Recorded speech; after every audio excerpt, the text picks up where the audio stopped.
अमानत अमीन प्रशिक्षण केंद्र बैरिया गोलंबर मुजफ्फरपुर बिहार। हमने अपना यहाँ दोनों मोबाइल नंबर स्पष्ट रूप से लिखा।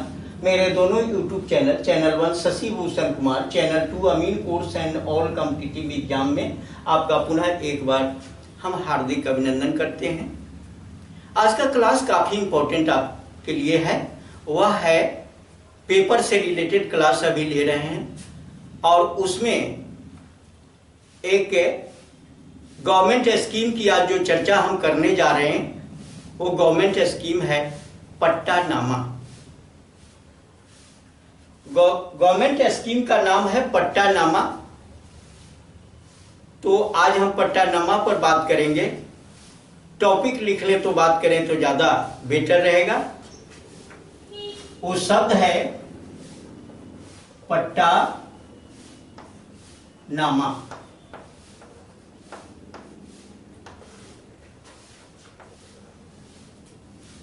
पट्टानामा को अंग्रेजी में हम क्या कहेंगे? Lease deed.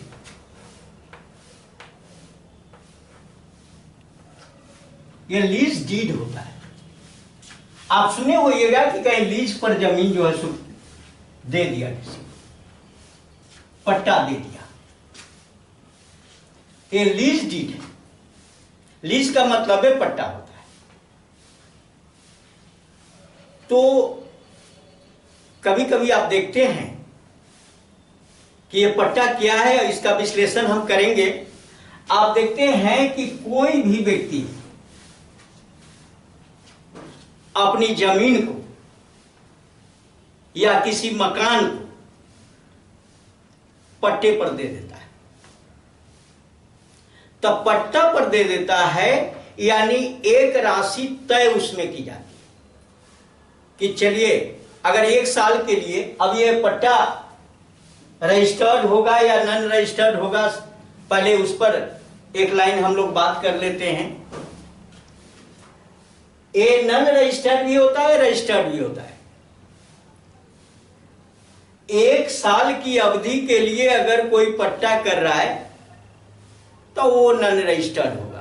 उसका रजिस्ट्रेशन कराना जरूरी नहीं है, उसको रजिस्टर्ड कराना जरूरी नहीं है।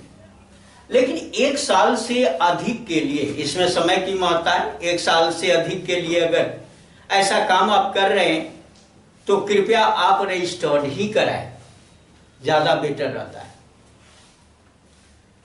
और ये रजिस्टर्ड कहां? तो आपको रजिस्टर्ड वही कराना है तहसील में, सब रजिस्ट्रार के कार्यालय में आपको ये पट्टानामा कराना है। पट्टा पर जमीन ले लिया, अब उसमें उस पट्टा में आपको करना क्या है? एक तय राशि कर लेते हैं कि वार्षिक पेमेंट करेंगे इतना अमाउंट। उस पट्टे में तय कर दी जाती है कि वार्षिक हम इतना अमाउंट का 1 एकड़ या बीघा या कट्ठा कुछ तय करिएगा कि साल में 1 कट्ठा के लिए या 1 बीघा के लिए या 1 एकड़ के लिए कुछ निश्चित राशि आप तय करेंगे और वो साले साले आपको देना, हर साल आपको उतना रकम देना पड़ेगा। किसको देना पड़ेगा? ये देना किसको पड़ेगा? जिस व्यक्ति जो जमीन के मालिक हैं उनको देना पड़ेगा। आपको उनके साथ एग्रीमेंट हुआ है। अब इसमें 2 नाम आते हैं। एक पट्टाधारी होंगे, पट्टा को धारण करने वाले होंगे, और एक पट्टा देने वाले।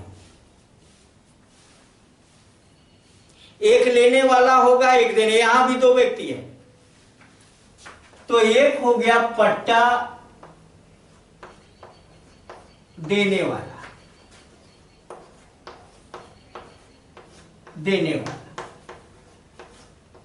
और दूसरा है पट्टा लेने वाला।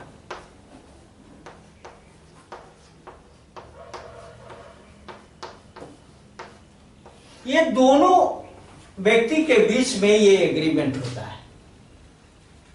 और एग्रीमेंट होता है, अगर साल का एग्रीमेंट हुआ 1 साल के लिए तो नॉन रजिस्टर्ड, तब रजिस्ट्रेशन कराने की कोई आवश्यकता नहीं।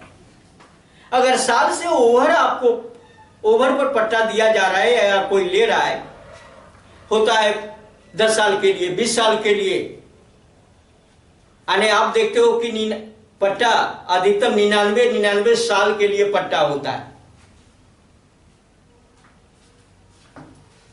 अवधि लंबी होती है, 10 साल, 20 साल, 25 साल, 50 साल, 99 साल, अब इसके लिए पट्टा दिया जाता है। और वो रिटेन होता है, रिटेन पट्टा होता है, बिल्कुल रजिस्टर्ड होगा। जो लॉन्ग अवधि के लिए होगा वह रजिस्टर्ड होगा। आपको तहसील कार्यालय में ही, निबंधन कार्यालय में ही आप सब रजिस्ट्रार के समक्ष इस काम को करवाएं, ज्यादा बेटर रहता है। और होगा क्या कि इसमें आपको हर साल जो आपने तय किया है राशि, वो राशि आपको हर साल देना है, पेमेंट करना है। इसका स्टाम्प कैसे लगता है? अब जो राशि आपने तय किया साल का और समय को देखा गया कि ये कितने साल के लिए पट्टा किया जा रहा है, उसी के अकॉर्डिंग, उसी के अनुसार स्टाम्प पेपर आपको लगेगा।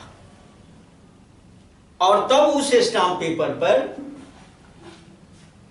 पट्टा का पूरा विवरण लिखा जाएगा कि प्रत्येक साल इतना रुपया पे करना है।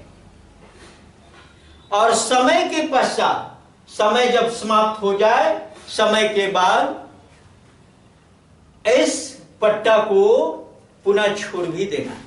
जो आपने लिया है जमीन, उसको छोड़ना भी है।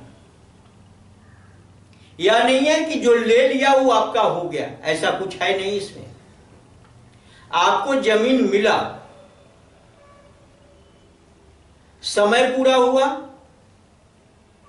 जमीन मिला, तो उसके एवज में हर साल कुछ ना कुछ आप दे रहे हो, जो तय राशि, उसके अकॉर्डिंग आप चल रहे हो। और समय पूरा हुआ तो आपको वह जमीन छोड़ना होगा, वह मकान छोड़ना होगा जो पट्टा पर लिया गया।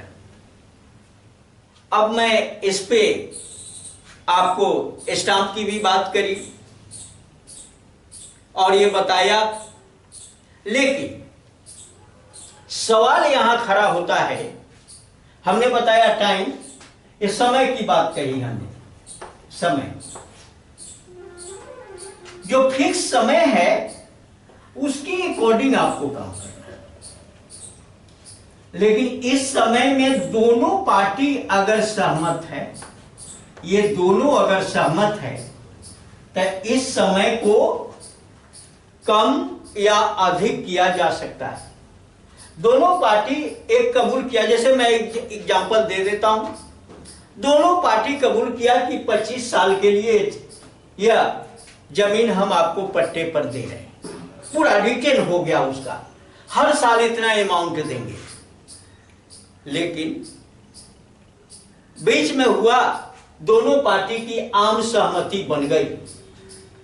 जब आम सहमति दोनों पार्टी की बन जाती है, एक पट्टा देने वाला और पट्टा लेने वाला दोनों की आम सहमति अगर बन जाती है, तो उस कंडीशन में इस अवधि को कम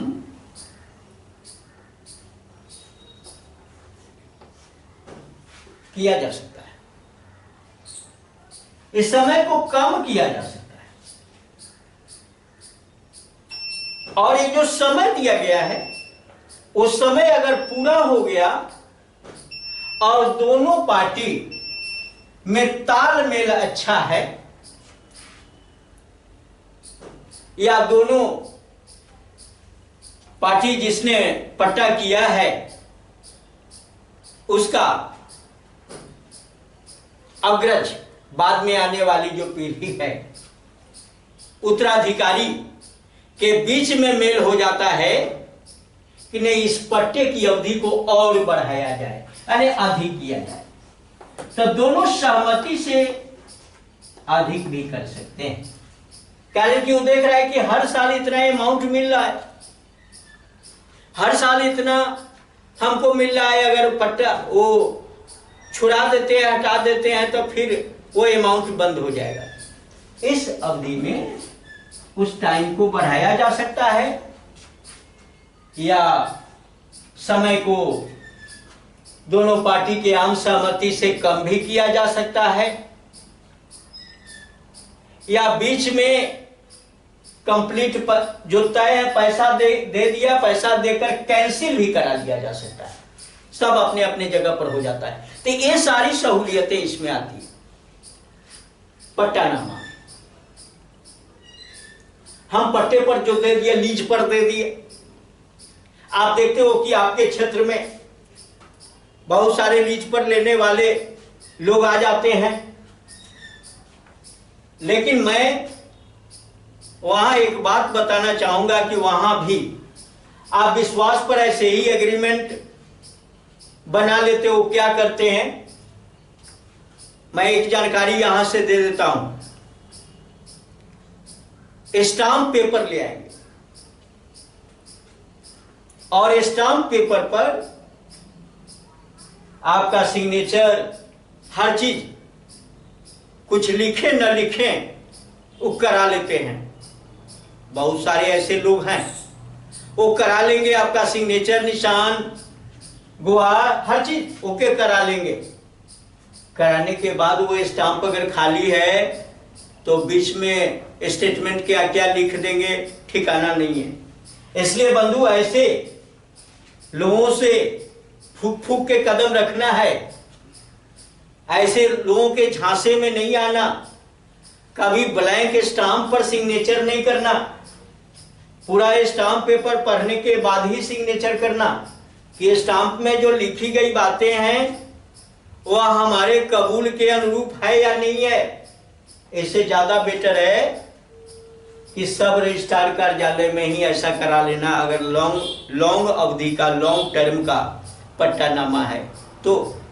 नहीं तो पट्टानामा भी हो गया और नॉन रजिस्टर्ड है, सीधे आप स्टाम्प पेपर पर सिग्नेचर किए हो, ये सब रजिस्ट्रार के समक्ष ऐसी कुछ बात नहीं हुई, तब बीच में वह बहुत जाली कर सकता है। इसलिए उस जालसाज से बचने का भी कोशिश करना।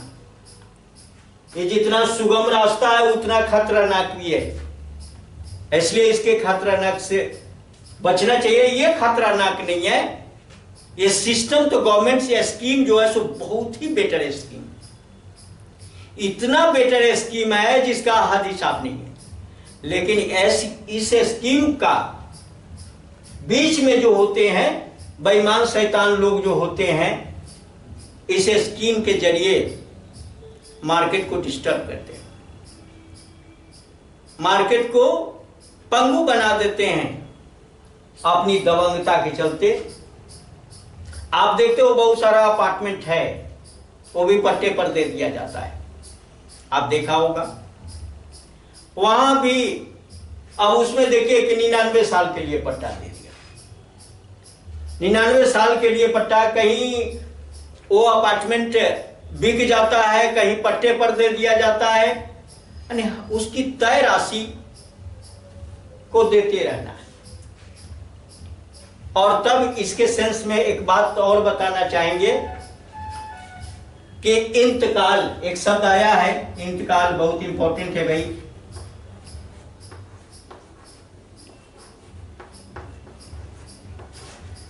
अब इसको कहते हैं दाखिल खारिज।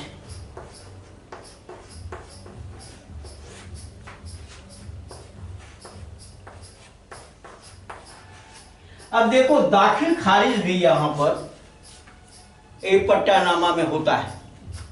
लंबे समय के लिए है तो दाखिल खारिज भी होगा। यानी पट्टा देने वाले का नाम खारिज होगा और लेने वाले का नाम दर्ज होगा।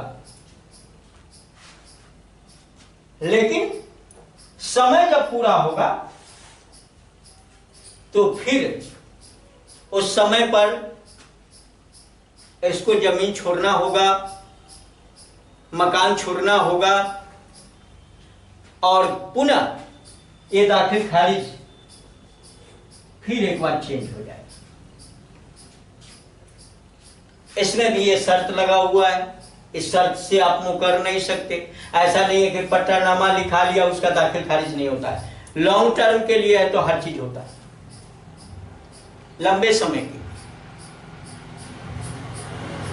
और रजिस्टर्ड है तो आपको किसी प्रकार का भय नहीं।